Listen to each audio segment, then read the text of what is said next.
Keadaan muslimin pada saat itu sudah sangat terpojok, maka Nabi SAW mulai mencari dukungan dan lahan dakwah baru yang lain selain Taif dan Mekah. Akhirnya Allah Subhanahu Wa Taala ingin meringankan untuk Nabinya SAW, maka Allah mengutus kepada beliau bukan lagi golongan manusia, tapi golongan jin yang dikenal dengan jin Nusaibin. Jadi saya katakan tadi di poin kita ini ada dakwah kota Taif, ini sudah selesai. Sekarang kita pindah ke poin kedua adalah jin Nusaibin, dan setelahnya kita akan masuk ke kisah Isra dan Mi'raj. Baik.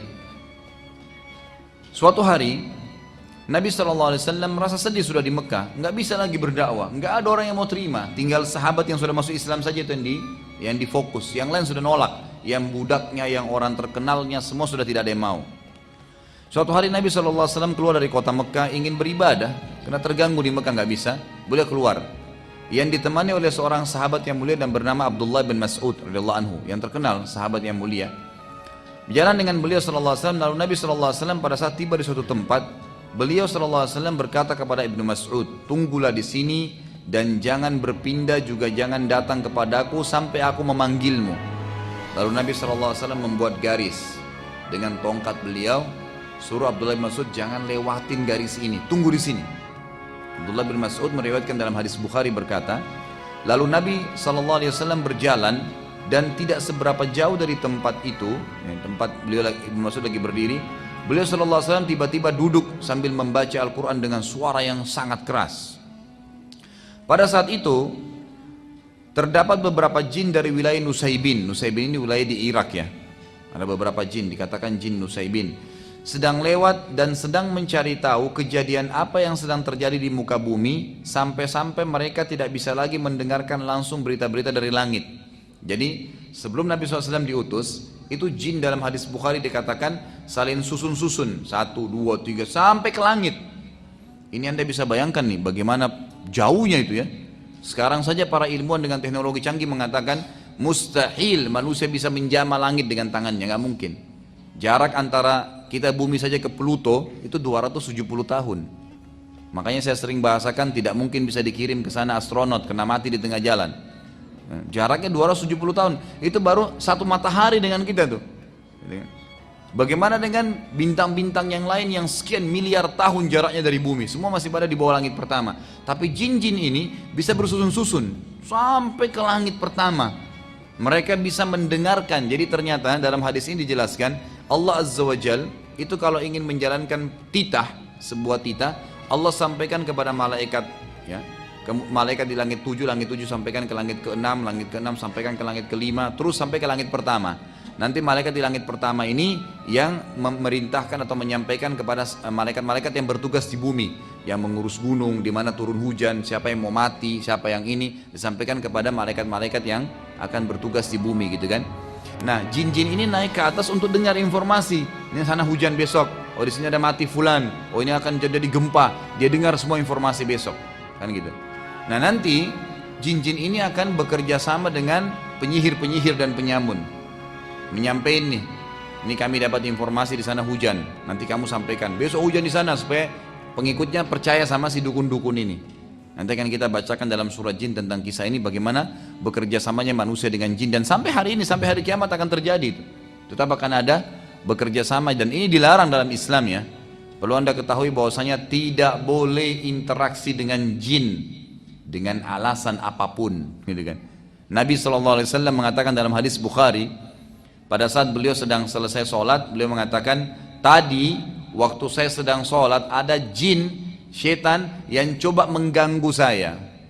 Lalu saya menangkapnya dalam sholat. Hadis sahih ini. Lalu saya menangkapnya dalam sholat. Tiba-tiba saya teringat perkataan Sulaiman yang berkata, ya Allah, karuniakanlah saya kerajaan tidak layak untuk orang sebelum dan sudah saya. Maka saya melepaskan dia. Kalau tidak, maka saya akan ikat jin itu di pohon di Madinah agar anak-anak Madinah mempermainkannya. Tapi di sini Nabi SAW sendiri tidak interaksi, dilepaskan oleh Nabi SAW. Kata ulama berarti tidak boleh memang manusia berinteraksi orang muslim. Walaupun anda alasan oh jin muslim, tetap tidak boleh. Tidak boleh. Tidak boleh menikah sama mereka, makanan mereka berbeda, perhitungan waktu mereka berbeda, dan anda tidak butuh jin karena anda butuh Allah Azza wa Jal. Gak usah jin untuk apa? Pasti dia minta imbalan. Anda bilang tidak, nggak mungkin. Itu sudah Al-Quran yang berbicara seperti itu. mereka akan bekerja sama dengan manusia dan minta imbalan dari situ. Ada yang minta menikah dengan manusia, makanya ada dukun-dukun laki-laki atau perempuan sampai tua tidak nikah-nikah karena nikah sama jinnya. Ada orang yang diminta nyumbang darah ayam, darah hewan, atau pergi ke kuburan tertentu. Pokoknya jin-jin ini minta agar jauh dari Allah Subhanahu wa taala, gitu kan? Kalau kita masih bergantung pada Allah, tidak bisa bergantung pada dia. Dan satu-satunya cara untuk membuat orang bisa bergantung adalah memenuhi kebutuhannya manusia. Dan Nabi SAW sudah mengatakan juga dalam hadis lain, jin-jin itu penuh dengan kebohongan. Maksudnya jadi saya pernah jelaskan ya, jin ada 3 golongan ya. Ada jin mukmin, ini mustahil kerjasama dengan manusia. Ada jin fasik dan jin kafir. Jin fasik ini adalah jin yang beriman pada Allah seperti kita orang muslim, tapi nggak sholat, masih bermaksiat, itu namanya fasik. Jin fasik sama jin kafir ini namanya syaitan. Jadi tidak semua jin itu syaitan ya, tidak semua jin itu syaitan. Yang beriman dikatakan jin mukmin. Yang kita maksudnya adalah golongan syaitan, jin fasik atau jin kafir. Jadi orang-orang yang mengatakan saya pelihara jin muslim itu jin fasik itu. Karena itu jin fasik dan tetap akan dia minta imbalan. Apapun sifatnya itu, mungkin tidak bisa dirincikan tapi dia akan minta imbalan secara otomatis. Tapi kalau dia pelihara jin kafir, maka lebih parah nanti. Ada yang sampai menghinakan Al-Quran gitu kan. Di Saudi itu ditemukan, di Saudi ada dibentuk tim oleh kerajaan itu khusus tim pemberantas penyihir gitu. Jadi syekh-syekhnya ngumpul semua itu nyari pada penyihir. Waktu terbongkar tuh luar biasa gitu. Ya, kalau jin-jin yang kafir itu mereka menyuruh Al-Quran dihinakan sampai ditemukan tuh Al-Quran pernah ditaruh di kloset kamar mandi. Dikeluarkan oleh tim ini, dicuci, lalu dikasih minyak wangi Quran itu sebagai bentuk ya penghargaan dalam Al-Quran dan membalas penghinaan mereka kan gitu. Ada di antara perempuan-perempuan yang berinteraksi sama jin kafir ini, kalau mereka supaya suaminya takluk atau tuannya takluk, maka darah haidnya diteteskan di lembaran-lembaran Quran. Itu banyak contoh-contoh dan saya saksikan sendiri itu. Bagaimana cuplikan-cuplikannya itu. Dan cukup banyak yang berhubungan dengan masalah-masalah seperti ini. Dan saya sarankan Anda membeli buku yang kecil, mungkin harga 5.000 atau 7.000 rupiah itu membongkar praktek sihir dan kedukunan. Diterbitkan oleh Pustaka Tazkiyah ya. Mungkin kalau Bapak Ibu yang pernah hadir pengajian saya di Al-Azhar, saya pernah bawain fotokopi buku yang dapat diskon tuh. Di antaranya buku itu, buku kecil sekali tapi itu buku yang sangat bagus.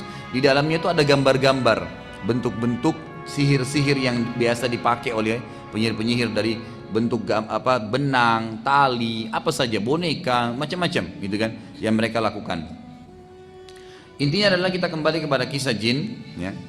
Jin-jin ini mereka selalu naik ke atas mendengarkan apa yang akan terjadi besok untuk bekerja sama dengan penyihir-penyihir dan penyamun yang pada saat itu memang kebanyakan menguasai dunia, gitu kan?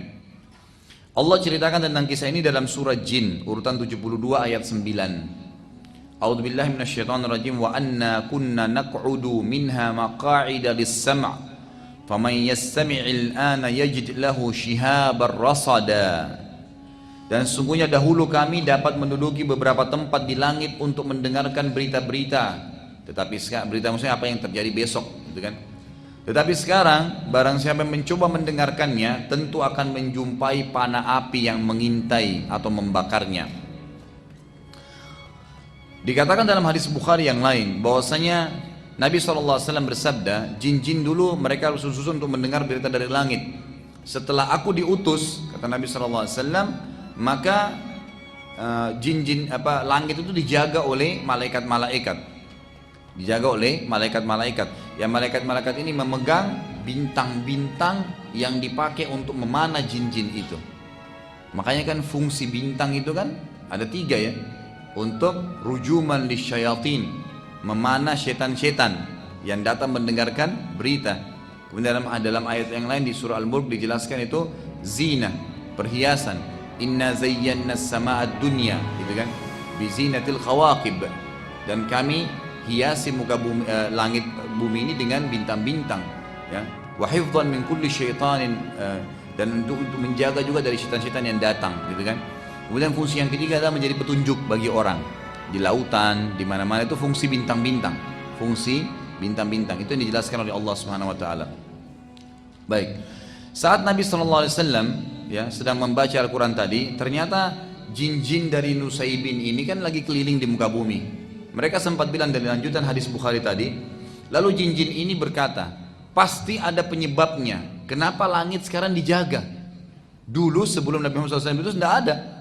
Boleh sama Nabi Musa, Nabi Daud, semua Nabi sebelum Muhammad SAW itu mereka masih bisa dengar. Makanya masih bersaing antara dakwah Nabi dengan para penyihir ini gitu kan. Setelah Nabi SAW itu tidak bisa lagi, malaikat jaga, mereka dipanahin. Walaupun masih ada yang sempat lolos tapi sedikit gitu kan. Itu pun sempat dipanah. Nanti akan dijelaskan juga dalam surah Jin itu bagaimana Allah Subhanahu wa taala menjelaskan ada di antara mereka yang sempat lolos, mendengarkan sedikit langsung mereka turun lagi. Dan itu pun dipanah oleh para malaikat tadi. Waktu mereka bilang, akhirnya mereka bilang pasti ada sesuatu terjadi di muka bumi, nggak mungkin. Ada penyebabnya nih, kenapa tidak bisa dengar lagi. Maka sekelompok jin Nusaybin keliling di muka bumi ini pas lewat di Mekah dan melewati tempat Nabi Muhammad SAW lagi baca Quran tadi. Nah ini sebenarnya dengan hikmah Allah SWT, Allah memang yang sengaja mengutus jin-jin ini gitu kan. Saat melewati Nabi SAW, jin-jin Nusaybin ini mereka pun berhenti dan berkumpul untuk mendengarkan apa yang Nabi SAW sedang baca. Ini menandakan jin itu membaca gitu kan. Dan bukan mustahil jin itu juga hadir dalam majelis ilmu ya, bukan mustahil sekarang sebelah anda ada jin, tapi nggak usah takut, nggak perlu takut kecuali kepada Allah Subhanahu wa ta'ala. Kata Ibnu Mas'ud radhiyallahu anhu yang meriwayatkan hadis ini, aku melihat sekelompok makhluk laki-laki yang kepala mereka seperti kendi-kendi besar. Ibnu Mas'ud sempat lihat gitu kan. Lalu aku pun berdiri karena khawatir akan keadaan Nabi SAW. Lalu Nabi SAW memberikan isyarat agar aku tetap duduk. Nabi tahu Ibnu Mas'ud akan berdiri, Nabi kasih isyarat gitu kan, tidak boleh tetap duduk. Karena banyaknya jin yang datang mendengarkan Al-Quran sampai kata Ibnu Mas'ud, aku tidak bisa lagi melihat Nabi SAW karena dipenuhi oleh orang-orang ini yang kepalanya seperti kendi-kendi dan mereka tinggi besar gitu kan. Allah Subhanahu wa taala menceritakan tentang kejadian tersebut, masih lanjutan surah Jin tadi. Jadi kita dibahas banyak surah Jin karena memang surah Jin menjelaskan tentang masalah itu. Surah Jin urutan 72 ayat 19 menceritakan tentang bagaimana Nabi SAW dikerumuni oleh jin-jin Nusaybin itu. A'udzubillahi minasyaitonir wa annahu lamma qama Abdullah yad'uhu kadu yakununa alaihi libada. Dan bahwasanya sewaktu hamba Allah Muhammad SAW berdiri hendak menyembahnya dengan membaca Al-Quran, hampir saja jin-jin itu mendesak untuk mengerumuninya. Ini ayat Quran, surah Jin ayat 19. Saat mendengarkan Al-Quran, maka jin-jin tersebut jadi memahami apa saja yang telah terjadi, termasuk penipuan iblis kepada mereka bahwasanya ada sesembahan selain Allah. Jadi kisahnya begini, iblis ini sebenarnya golongan jin. Salah kalau ada yang mengatakan iblis itu rajanya jin, salah. Kan gitu. Iblis bukan seperti Adam alaihissalam, bukan. Adam adalah ayah kita semua. Kalau iblis bukan. Kata ulama tafsir yang paling kuat pendapat waktu Allah Subhanahu wa taala menyuruh iblis untuk sujud gitu kan. Itu sebenarnya ada jin-jin. Gitu kan. Makanya para malaikat mengatakan, ya Allah, waktu Allah ingin menciptakan Adam, apakah engkau akan menciptakan makhluk nanti membuat kerusakan di muka bumi? Kata para ulama tafsir, jumhur ulama mengatakan bahkan yang dimaksud adalah apakah nanti seperti jin-jin yang akan buat kerusakan di muka bumi. Jadi sebelum kita sudah ada jin tinggal di bumi ini. Hewan-hewan itu sudah ada. Allah Subhanahu wa taala sudah ciptakan. Tumbuh-tumbuhannya sudah ada. Manusia datang nyusul setelahnya. Karena awalnya manusia diciptakan oleh Allah Subhanahu wa taala itu di surga, Nabi Adam AS di surga, kan gitu. Jadi memang ini bumi berbeda, bukan memang belum kita ada di sini gitu. Tapi jin-jin sudah ada. Makanya Allah SWT mengatakan apa tentang iblis? Kana minal jinni fafasaqa an amri rabbi. Kana minal jin maksudnya iblis itu salah satu dari golongan jin, bukan pimpinannya. Fafasaqa an amri rabbi, tapi dia tidak mau ikuti patuh perintah Tuhannya. Nah kata sebagian ulama tafsir juga, ternyata waktu Allah Azza wa Jalla menciptakan Adam, yang hadir di situ iblis. Masih ada jin-jin lain yang tidak hadir, gitu kan? Nah waktu Nabi SAW membaca Al-Quran ini, ternyata iblis ini membuat propaganda di antara jin-jin. Di antaranya, dia mengatakan bahwasanya ada Tuhan selain Allah. Syirik, berbuat syirik, didakwai itu. Dan dia mengajak agar orang-orang bisa atau jin-jin bisa ikut dengan dia. Dan perlu anda tahu, yang menjadi pasukannya iblis sekarang ini, ya, yang paling banyak itu keturunannya dia. Jadi keturunan dia, bukan jin umumnya. Karena jin banyak yang beriman dan tidak mau ikut dengan dia, tidak mau ikut dengan iblis. Nanti akan kita jelaskan dalam surah Jin ayat 1 sampai ayat 18 menceritakan masalah itu. Kita akan baca panjang lebar sebentar gitu kan. Tapi ini membuktikan bahwasanya iblis itu bukan pimpinan, bukan raja jin. Seperti sering digambarkan gitu kan. Tidak. Dia salah satu dari golongan. Dan iblis sangat lemah. Garis bawah ini. Iblis sangat lemah. Begitu juga pengikutnya. Makanya Allah mengatakan, inna qaida syaitani kana dha'ifa. Golongan syaitan itu sangat lemah, mereka tidak bisa buat apa-apa gitu loh. Lemah, tidak bisa buat apa dengan manusia. Yang bisa cuman bisikin, cuman apa, membuatlah bisikan, ya tiupan sehingga kita mengantuk kalau mau ibadah. Tidak bisa apa-apa. Jin tidak bisa menjelma pegang tangan kita suruh kita berzina, nggak bisa. Dia nggak punya kekuatan untuk itu. Allah SWT sudah batasi, jadi sangat lemah. Allah sudah mengatakan lemah. Kekuatan dia cuma satu, menakut-nakuti manusia. Seakan-akan sudah sesuatu yang menakutkan, tidak. Kalau orang yakin dan faham ini, dia tidak akan takut kecuali kepada Allah Azza wa Jal. Kalau anda lagi jalan sendiri, anda ketakutan itu dari syaitan, permainan iblis dan pengikutnya, gitu kan. Anda harus yakin ada Raqib dan Atid yang sama, dia tidak kelihatan, gitu kan. Yang sedang mendampingi kita. Ada Allah Azza wa Jalla menciptakan semua, sedang mengawasi kita dan tahu. Allah maha mendengar, maha mengetahui, dan Allah Subhanahu wa ta'ala jauh lebih kuat daripada semua ini. Nah, itu tidak ada apa-apanya jin itu. Baik, waktu mereka sudah mulai berkumpul di sisi Nabi SAW, akhirnya mereka jadi faham, jin-jin ini jadi faham, selama ini iblis sudah menipu mereka, yang mengatakan ada sesembahan selain Allah. Nanti akan kita baca ayat surah Jin, bagaimana jin-jin ini mengatakan, wa kana safihuna, dan dulu orang bodoh dari kami, maksudnya iblis. Dia mengatakan Allahi syatata, dia mengatakan bahwasanya Allah itu masih ada sekutunya. Dan jin ini tidak tahu, mereka ikut-ikutan saja. Setelah turun Al-Quran, mereka dengar Al-Quran, baru mereka faham ternyata iblis menipu mereka. Dan dalam hadis lain saya katakan tadi, paling banyak mengikuti iblis adalah anak cucunya. Sebagaimana dalam hadis Bukhari Muslim, bahwasanya Nabi SAW bersabda, iblis memiliki singgasana di atas lautan, dan ia ingin menyaingi Allah, dan tidak akan pernah bisa dia nyaingi Allah, karena Allah singgasananya di atas air, maka dia juga sengaja di lautan, gitu kan. Kemudian tiap hari, tiap saat anak cucunya, kata-kata anak cucu perhatikan ya, melapor perbuatan-perbuatan mereka. Ada yang mengatakan, saya baru membuat orang berantem, saya baru membuat orang bohong, saya baru membuat orang riba, mencuri, segala macam-macam. Bagi iblis semua dianggap laporan biasa. Sampai ada anak cucunya yang mengatakan, saya baru menceraikan suami istri. Diangkat oleh iblis, didudukkan di sebelah singgasananya, karena dianggap itu prestasi paling tinggi. Makanya anda harus tahu, iblis paling senang perceraian. Jadi jangan pernah cerai. Godaannya apapun, isti'adzah, lawan, perbaikin. Tantangan hidup anda itu, gitu kan? Kenapa harus cerai? Perbaikin. Kalau emang jelas-jelas dia fasik, memang ahli maksiat, tidak bisa dipertahankan, silakan. Kalau memang orang baik, untuk apa dicerai, gitu kan? Dan untuk apa bercerai? Itu syaitan semua. Kadang-kadang masalah kecil mungkin gara-gara air segelas bisa jadi masalah besar dalam rumah tangga. Karena kata para ulama, kalau di luar rumah tangga itu satu syaitan yang goda anda, dalam rumah tangga bisa 1000, gitu kan? Macam-macam bisa dimasalahkan oleh iblis ini. Baik, sekali lagi, jadi iblis bukan rajanya syaitan, bukan rajanya jin, tapi dia pimpinan para syaitan. Betul memang, pimpinan para syaitan. Siapa syaitan? Golongan jin yang fasik dan orang jin yang kafir. Pengikut dia kebanyakan anak cucunya. Ada juga dari golongan jin tapi yang fasik, yang bukan keturunan dia ada. Jadi bukan iblis satu-satunya sumbernya, bukan seperti Adam. Penting ya, kalau manusia dari Adam dan Hawa, tapi jin bukan semua dari iblis. Dalilnya adalah Allah SWT ceritakan dalam surah Jin urutan 72 ayat 1 sampai ayat 18.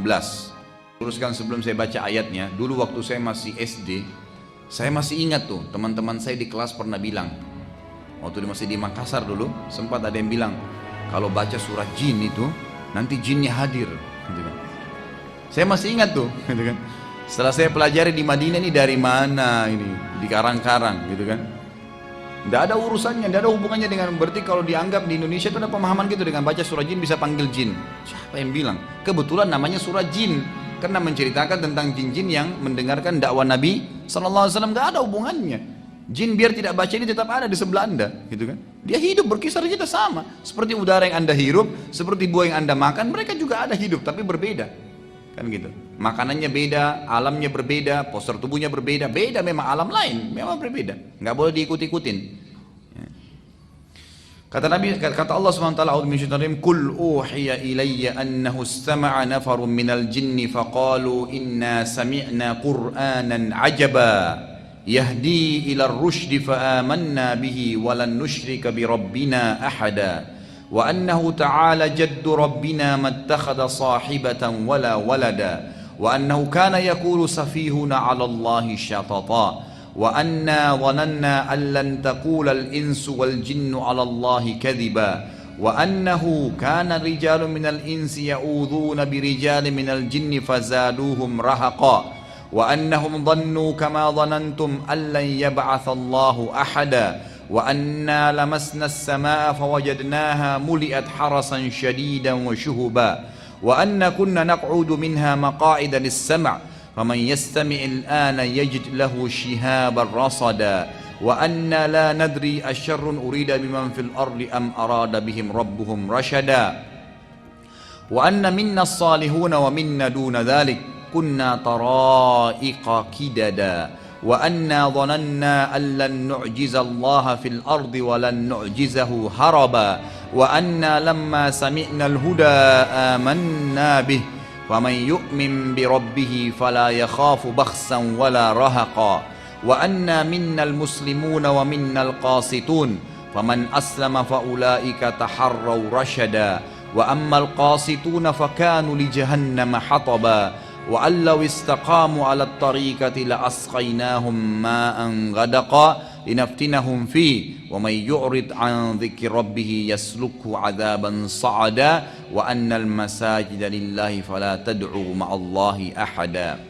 Ayat pertama, katakanlah wahai Muhammad, telah diwahyukan kepadaku bahwasanya sekelompok jin telah mendengarkan Al-Quran.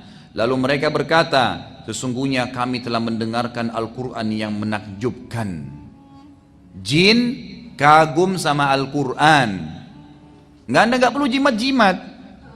Jin aja kagum sama Quran, kok Anda kagum dengan jimat? Aneh sekali, gitu kan? Ayat kedua, yang memberi petunjuk pada jalan yang benar. Al-Quran ini luar biasa power, gitu kan? Memberi petunjuk, bisa menyentuh hati orang menangis, bisa menyentuh hati orang jadi takut, bisa menyentuh hati orang jadi senang. Luar biasa Al-Quran itu. Cuman tinggal mau nggak dijadikan sebagai petunjuk. Lalu kami beriman kepadanya. Perhatikan di sini kata ulama tafsir, spontan. Jin punya hitungan waktu yang berbeda dan mereka khusus untuk mencari hidayah yang berimannya lebih cerdas daripada manusia. Ada banyak istidlalnya berhubungan dengan masalah ini, ada banyak bukti-buktinya. Di antaranya adalah kata Allah SWT tadi, pada saat mereka dengar Al-Quran itu cuma dibacain beberapa ayat ya, bukan semua Quran, beberapa ayat. Langsung yang memberi petunjuk pada yang benar, lalu kami beriman kepadanya. Langsung, oh ini sudah benar, nggak mungkin salah. Langsung diikutin, nggak ragu, gitu kan? Dan kata Nabi SAW, waktu Allah Subhanahu Wa Taala menurunkan ayat surah Rahman, "Fabi ayyi ala'i rabbikuma tukadziban?" Lalu nikmat apa lagi yang kalian mau pungkiri?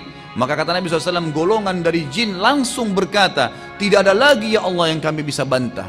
Dan kalian tidak berbicara itu. Kata Nabi SAW kepada manusia, kalian tidak bicara. Jin langsung spontan takut kepada Allah Azza wa Jal, gitu kan. Lalu dikatakan, dan kami sekali-kali tidak akan menyekutukan seorang pun dengan Tuhan kami. Ayat ketiga, dan bahwasanya maha tinggi kebesaran Tuhan kami. Jin-jin ini memuji Allah Azza wa Jal, mengakui itu. Dia tidak beristri dan tidak pula beranak. Ayat keempat, dan bahwasanya orang yang kurang akalnya dari kami, maksudnya adalah iblis. Jin-jin ini mengatakan, wa kana yaqulu safihuna, dan dulu safihuna itu orang bodoh dari kami. Yaqulu 'alallahi syatata, dia mengatakan tentang Allah perkataan yang melampaui batas, bahwasanya Allah punya istri dan punya anak. Jadi dari ayat ini dibongkar, kata ulama tafsir, keyakinan orang Nasrani sekarang itu murni dari iblis. Bahwasanya ya Allah punya istri dan punya anak. Sebagian sekte Nasrani mengatakan tidak, bukan ayahnya Isa itu ya Allah, tapi tetap dia anak Tuhan. Bagaimana cara memahami ini? Kan tidak mungkin, tidak ketemu, tidak connect gitu. Maka ini Kata di sini dibongkar oleh para jin, dulu yang nyebarin berita itu adalah iblis. Dan itu orang bodoh dari kami. Jin yang berkata tentang iblis. Anehnya masih ada orang mau ikuti iblis. Jin aja tolak dia gitu. Baik, ayat kelima. Dan sesungguhnya kami mengira, ya, kata jin-jin ini, bahwa manusia dan jin sekali-kali tidak akan mengatakan kepada Allah perkataan yang dusta. Kata ulama tafsir yang dimaksud adalah, jadi jin-jin ini mereka masih polos, mereka nggak tahu. Jadi pada saat iblis mengatakan Allah itu punya anak, punya istri, gitu kan? Seperti perkataan yang tersebar di Nasrani, banyak jin-jin tahu. Oh iya mungkin ya, mungkin karena iblis lebih tahu. Mereka jadi ikut. Maka yang terjadi jin-jin ini mengatakan, dan sungguhnya kami mengira, kami nggak sangka kalau iblis berani bohong dengan Allah, bahwa manusia dan jin sekali-kali tidak akan mengatakan perkataan dusta kepada Allah. Ternyata masih ada yang bohong dusta pada Allah gitu. Ayat ke-6, dan bahwasanya ada beberapa orang laki-laki di antara manusia yang meminta perlindungan kepada beberapa laki-laki dari jin, maka jin-jin itu menambah bagi mereka dosa dan kesalahan. Sebagian sebab turunnya ayat ke-6 dan ayat ke-7 ini, ternyata Bapak Ibu sekalian, orang-orang Arab dulu, tradisinya mereka, tradisi orang-orang kafir Quraisy itu mereka kalau lagi dalam perjalanan, kemudian nginap di sebuah tempat, kalau dulu kan lembah ya, di padang pasir lembah, itu tidak ada angin, tidak ada apa nih, tiba-tiba saja pimpinan mereka, setiap kali tinggal di satu tempat, keluarin makanannya setengah, lalu dia pergi ke tengah-tengah lembah, dia bilang, wahai penjaga lembah, gitu kan, ini setengah bekal kami, ambillah, jangan ganggu kami. Apa yang terjadi? Maka kata Allah SWT, fazaduhum rahaqa, jin-jin yang ada di situ tambah sombong. Nah ini kesempatan nih, makin disesatin, makin dibuat takut-takut. Makanya saya bilang itu hari, jangan pernah takut kecuali kepada Allah Subhanahu Wa Taala. Allah pencipta semuanya, nggak perlu takut. Manusia sebesar apapun raksasa depan anda, sekuat apapun dia, kalau dia zalim, dia salah, anda sama Allah, walaupun anda kecil, anda akan dimenangkan oleh Allah Azza wa Jalla. Allah punya cara itu. Makanya Allah SWT buktikan pada saat Daud, ya, itu sedang berperang melawan Jalut, mati Jalut besar, berapa kali lipat lebih besar daripada badannya Daud alaihissalam, tapi mati di tangannya Daud alaihissalam. Itu kan Allah SWT buktikan itu. Lalu dikatakan di sini, maka jin-jin itu menambahkan bagi mereka dosa dan kesalahan. Ayat ketujuhnya, dan sesungguhnya mereka jin menyangka sebagaimana persangkaan kalian wahai orang-orang kafir Mekah, bahwasanya Allah tidak akan mengutus lagi seorang rasul. Ayat ke-8, dan sesungguhnya kami mencoba mengetahui rahasia langit. Ini yang saya katakan tadi, susun-susun tuh, mau dengar gitu kan. Maka kami mendapatinya penuh dengan penjagaan yang kuat dan panah-panah api. 9, dan sesungguhnya dahulu kami dapat menduduki beberapa tempat di langit untuk mendengarkan berita-beritanya, tetapi sekarang barang sampai mencoba mendengarkannya, tentu akan menjumpai panah api yang mengintai dan membakarnya. Ayat ke-10, dan sesungguhnya kami tidak mengetahui dengan adanya penjagaan itu, apakah keburukan yang dikehendaki oleh Allah di bumi, atau memang Allah menginginkan bagi mereka kebaikan. Jadi sudah nggak ada lagi informasi, sudah nggak bisa tahu, tinggal sesuai dengan takdirnya Allah. Sampai sebagian ulama mengatakan termasuk malaikat-malaikat ada yang di langit itu nggak tahu lusa terjadi apa. Allah instruksikan per hari, mereka tidak tahu sama sekali. Apalagi ada manusia yang mengaku tahu gaib, itu luar biasa. Dan ulama sudah sepakat mengatakan semua orang yang kerja sama jin itu bisa satu benar, 1000 salah. Kadang-kadang begitu, seperti orang main judi kan, satu kali dapat, biarpun 1000 kali dia kalah, tetap dia ingat yang satu itu. Setan hiasi, yang dia dapat untung 10 juta, dia lupa yang dia keluarin 1 miliar gitu kan. Setan hiasi itu, kebodohan gitu kan. Sekali dia sholat tahajud pernah, lalu dia pegang terus, dia lupa 1 tahun sudah nggak sholat tahajud, bangga dengan itu. Ya kadang-kadang godaan setan begitu ya. Saya kadang-kadang temuin di pengajian, saya sampaikan, jangan sampai kalau mau iman kita bertambah itu nyari orang yang lebih buruk. Misal contoh, kenapa anda nggak sholat? Saya masih mending Ustaz, karena saya masih sholat asar. Ada teman saya nggak sholat sama sekali. Patokannya orang yang lebih buruk. Jadi akhirnya dia merasa dirinya lebih baik. Itu setan hiasi itu. Mestinya kan, oh iya saya belum sholat, saya masih baru asar. Mestinya saya seperti teman saya yang 5 waktu sholat. Ya mestinya gitu. Setan buat kita bangga dengan amal kita itu. Orang pergi haji, oh saya juga sudah pernah haji. Salah, ya Allah saya juga pengen haji seperti mereka lagi. Itu yang benar. Harus melangkah lebih maju, bukan malah mundur ke belakang gitu kan. Itu termasuk godaan setan yang harus hati-hati. Lalu atau ayat ke-11, dan sesungguhnya di antara kami ada orang-orang yang saleh. Ini adalah jin-jin muslim tadi, jin mukmin yang tidak akan kerja sama manusia. Dan ada pula yang tidak demikian halnya, fasik ya dan kafir. Kami menempuh jalan yang berbeda-beda seperti manusia. Dan di sini ulama tafsir mengatakan ayat-ayat surah jin sudah cukup sebenarnya bagi setiap manusia sampai situ. Jangan lagi dalami alam jin, nggak perlu. Bagaimana mereka menikah, mereka tinggal di mana, seperti apa kehidupannya, nggak perlu kita dalamin itu. Cukup kita tahu ada makhluk namanya jin, seperti selesai. Ada makhluk namanya manusia, namanya malaikat, udah selesai. Kalau ada informasi sampai kepada kita, kita imanin. Kalau tidak ada, jangan dikorek-korek, nggak perlu. Karena Anda sendiri butuh program saat harian yang sangat padat, ya kan gitu. Saya pernah bahasakan, masih ingat kan? Kalau bangun subuh ada bangun, kita harus baca doa, bangun tidur. Kemudian sholat Fajr, sunatul fajr, 2 rakaat sebelum subuh. Sholat subuh lagi, ini antara azan dan iqamah ya. Kemudian sholat subuhnya. Habis sholat subuh tidak ada ba'diyah tapi ada zikir pagi. Istirahat sebentar, duha. Sebentar lagi istirahat, duhur. Qabliyah duhur, duhurnya ba'diyah duhur. Istirahat sebentar, asar. Qabliyah asar, asar dengan zikir sore, tidak ada ba'diyah asar. Sebentar istirahat, maghrib. Qabliyah maghrib, maghribnya ba'diyah maghrib. Istirahat sebentar, isya. Qabliyah isya, isya ba'diyah isya. Sebentar istirahat, tahajud dan sholat witir. Ada waktu main-main nggak? Udah nggak ada. Sekali kita lalai itu bablas hilang tuh, kan gitu. Anda kalau tadi malam nggak sholat tahajud, biar nangis darah nggak bakal kembali, kan gitu. Nggak mungkin bisa terulang itu. Makanya setan mau keluarin kita dari program, nggak bisa. Saya sendiri sudah repot gitu kan. Anda coba yang perhatikan yang sudah biasa jaga zikir pagi sore, pernah nggak rutin nggak pernah ketinggalan? Nggak bisa.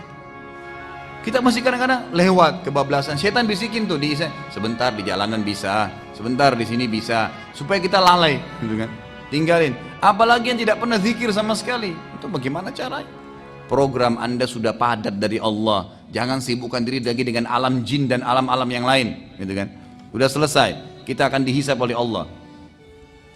Nomor 12 ayat 12, dan sesungguhnya kami mengetahui bahwasanya kami sekali-kali tidak dapat melepaskan diri dari kekuasaan Allah. Perhatikan, ayat ini luar biasa.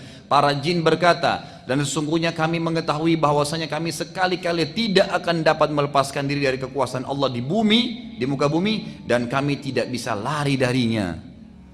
Hanya dengan bacain ayat Quran, jinnya bisa mati tuh kalau lagi di ruqyah. Kepanasan teriak-teriak jinnya, gitu kan? Saya berapa kali ruqyah orang teriak-teriak, padahal yang kita baca cuma ayat gitu. Kita nggak tahu bagaimana Allah Azza wa Jalla membakar dia. Sampai ulama sepakat mengatakan kalau dibacain terus ayat bisa mati dia kebakaran, kepanasan. Makanya dia kesakitan gitu kan. Itu kuasa Allah Subhanahu wa taala. Jadi minta kepada Allah bukan kepada jin. Allah yang Maha Kuasa. Ayat 13, dan sungguhnya kami tak kala mendengar petunjuk Al-Qur'an, kami beriman kepadanya spontan. Barang siapa beriman kepada Tuhannya, maka ia tidak akan takut akan pengurangan pahala dan tidak takut pula akan penambahan dosa juga kesalahan. Ayat 14, dan sungguhnya di antara kami ada orang-orang yang taat dan ada orang-orang pula yang menyimpang dari kebenaran. Barang siapa yang taat, maka sungguhnya mereka itu telah memilih jalan yang lurus. Ayat 15, adapun orang-orang yang menyimpang dari kebenaran, maka mereka menjadi kayu bakarnya neraka jahanam. Wa na'udzubillah. Ayat ke-16, dan bahwasanya bila mereka berada pada jalan yang lurus tersebut, agama Islam, mentaati apa yang diajarkan Nabi SAW, benar-benar kata Allah, kami akan memberi mereka air minum yang segar dan rezeki yang banyak. Kata di sini air minum yang segar, kata para ulama tafsir, di dunia dan di akhirat akan minum dari sungai yang ada di surga. Ayat 17, dan kami coba mereka pada jalan yang lurus tadi. Akan ada cobaan-cobaan yang datang untuk meningkatkan kualitas iman kita, gitu kan? Karena cobaan kalau datang akan Allah menyuruh, kalau Allah sedang menguji Anda pada satu cobaan, berarti Allah mau Anda dobrak, keluar, cari jalan keluar dari masalah itu. Jangan malah bilang, ya Allah, Allah uji saya diam aja di rumah, enggak. Tiba-tiba ban motornya pecah, tantangan tuh. Apa yang saya harus kerjain? Cari tambalan ban. Alhamdulillah, mungkin Allah memang ingin mengampuni dosa saya dengan ini. Mungkin sudah ajalnya ban saya, sudah, gitu kan. Jadi nggak ada masalah, karena saya sudah katakan tuh hari semua punya ajal. Semua punya batas waktu, bukan cuma kita mati, ya. Baju, piring yang pecah, apa saja, semua itu punya ajal. Sebagaimana sabda Nabi SAW pada saat seorang pembantu sahabat memecahkan piring, lalu dia marah-marah, kata Nabi SAW, jangan kamu marah dengan pembantumu karena piring itu punya ajal sebagaimana kalian punya ajal. Kalau nggak pecah di tanganmu akan pecah, kalau nggak pecah di tangannya akan pecah di tanganmu. Selesai. Maka harus ditahu itu, semua ada batas-batasnya.